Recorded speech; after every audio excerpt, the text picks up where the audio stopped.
This video shows the Smarter Complaints Alpha demo system in action. You can try the alpha yourself by clicking the links you can see on screen now to request an account. You can also click the link to see a video showing a quicker but less detailed walkthrough of this alpha. This video and the alpha I'm showing you are focused on advising customers. We'll be publishing more information on our website soon about our services for companies. Please remember that what I'm about to show you is an alpha and is in active development. You can see details about the planned and recent updates on the website at smartercomplaints.com/alpha/blog. Being an alpha, our system is currently something of a work in progress. The screen capture was filmed on the 18th of January 2014. So by the time you're watching this, some of the features might have been added to or changed. So let's see how Smarter Complaints can help advise us about our rights with a problem with a tablet computer. The first thing in the demo system is a question asking us to select the name of the product we're complaining about. In future versions, this question will be asked later and merged with a question about the quality of the product that the user is after help with. After entering the name of our product, we come to what will be the first question in a future release, which is intended to confirm that the guidance that we're providing is relevant to the user. We're currently focused on providing advice to consumers in England and Wales. Almost all of the content on our current system is also accurate for consumers in Scotland, but we haven't yet produced content that is definitely correct for Scottish consumers. Next, we select the quality of the product that we're after help with. In a future release, this would be merged with the question asked earlier about the type of product that the user is after help with. For popular products like iPads and Nexus tablets, this wouldn't necessarily be asked as an explicit question, but if a user was after advice about a product simply by selecting a category, for example, washing machine or smartphone, then we would need to ask this question, because if the product you're looking for help with was at the top of the price range, it would be easier to justify a claim that it should have been more reliable or hard-wearing. In the future, we'd also look to include quick links for information about the most commonly reported problems with particular products. The next question is about whether the product we need help with is damaged. If a product has been damaged by something which it was not reasonable to expect it to withstand, then a customer would struggle to make a successful claim, either for a refund, repair, replacement, or compensation. After selecting that the product isn't damaged, we're asked how bad the problem is. In this demo system, we've just 4 options on a scale between no problem and a really large problem. In a production system, would include more detailed fault options and would also include the ability to describe the fault at this point. Let's select that we've got a really large problem, like it not turning on or being unusable in some other way. I should point out that in this build of the alpha, there is also a free text field at the end of the question to describe this fault, but I'll come back to that later. As you can see from the presence of the option to say that the product isn't faulty, we're also including advice about rights to return a non-faulty product. This content isn't fully functional yet.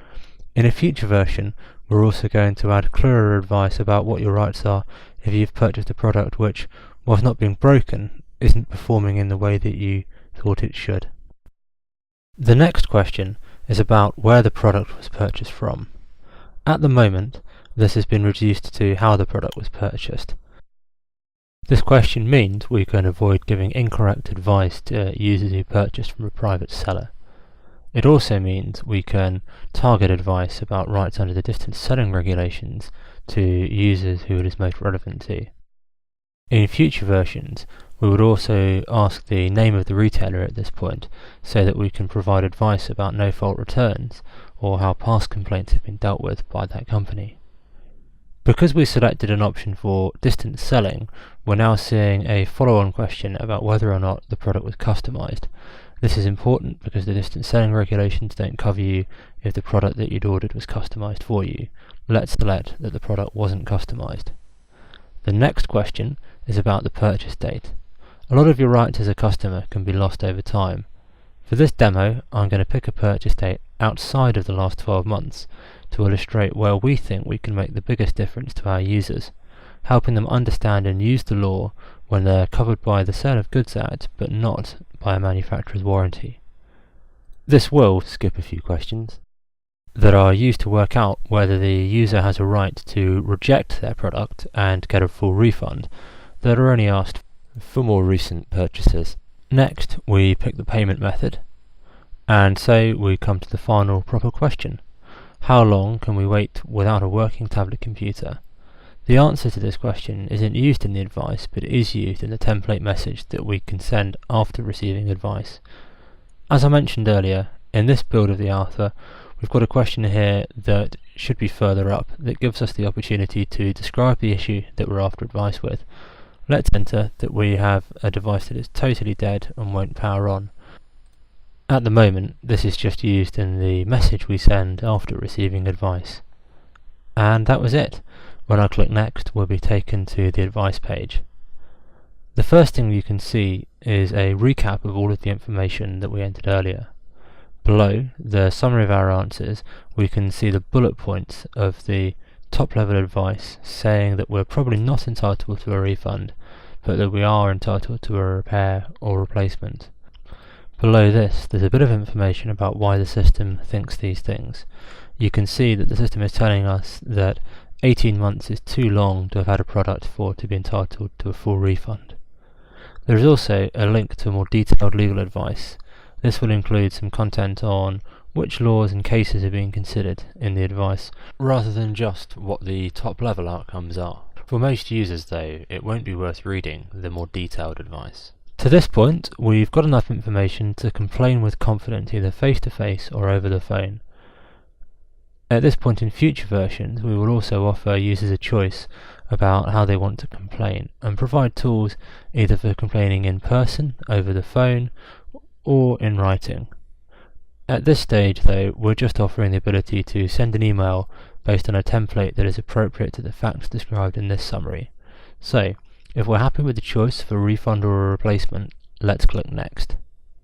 We can now choose whether we want a repair or replacement, and then send the message by email to the company we purchased from.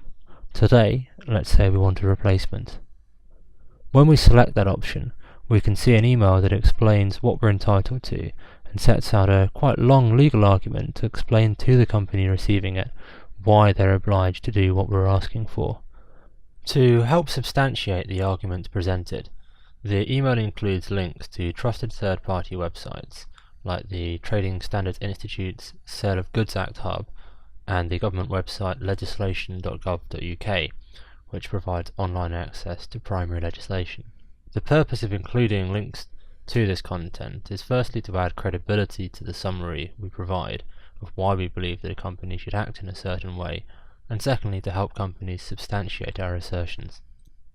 This template has been designed to preempt a lot of the responses we've seen companies make to complaint letters and emails in the past, and to try and shorten the time between sending the request for a refund or replacement or repair and actually getting the desired outcome. At the very bottom of this email, there is some information about who the complaint has come from. This is intended to make it quick and easy for a company to confirm that the complaint has originated from one of their customers. In a future version, we would also include the ability to add proof of purchase, either by uploading a receipt or by giving the ability to import purchase history from online retailers.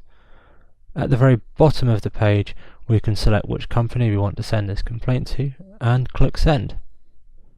Obviously, neither of the companies listed here are real. Let's pick one of them and send our complaint. We can now see the success page, confirming that this complaint has been successfully sent. I can now Alt-Tab to my emails and see this complaint as it would appear when received by Tom's tablets. This complaint will also appear in the complaints history that I can access from my accounts page.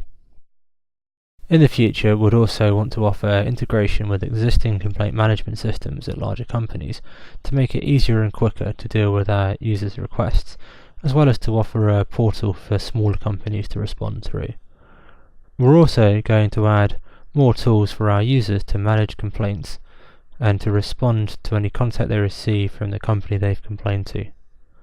So, that was a walk through Smarter Complaints. If you've got any questions, please get in touch. You can also view an extended demo of Smarter Complaints by clicking the links on screen now, or have a look at the website for some more information.